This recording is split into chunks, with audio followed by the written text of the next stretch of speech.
ఇదేంటి చెప్పండి. ఎన్ని భుజాలు ఉన్నాయి చూడండి. త్రిభుజం. Very good. ఆనంద చెప్పండి.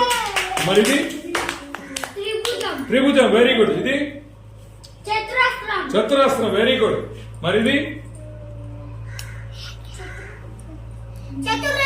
చతుర్భుజమే. Very good. మరి ఇది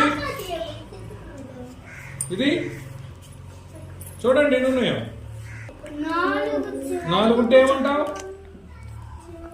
4 ఇలా సమానంగా ఉంటే భుజాలు చతురస్రం.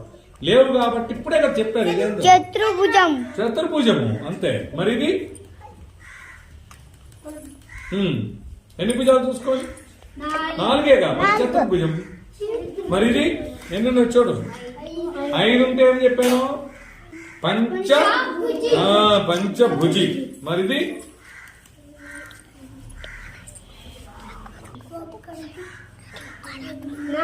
4.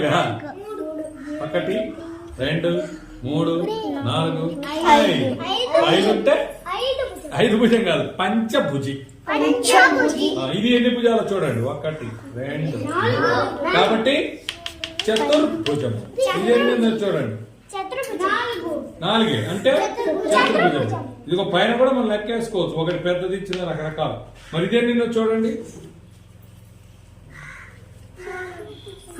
4 కాబట్టి చతుర్భుజం. మరి ఇది 3 కాబట్టి 3 భుజాలు కదా.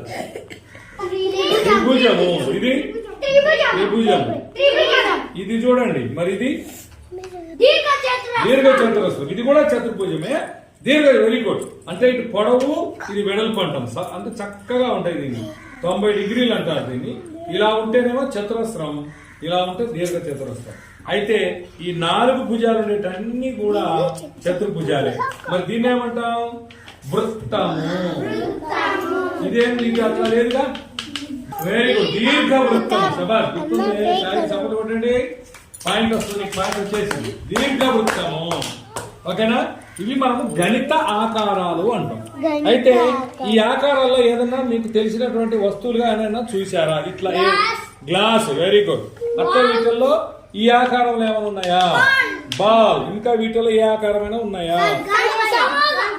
సమోసా. సమోసా. ఓకే. గాలిపటం. Very good. Very good. మరి ఇది పెన్సిల్. పడవ. ఇది అది ఐస్ క్రీమా? ఇది ఐస్ క్రీమ్. Very good. అట్లా మీరు ఎక్కడైనా వస్తువులు చూస్తే ఆకారాలు చెప్పగలరు.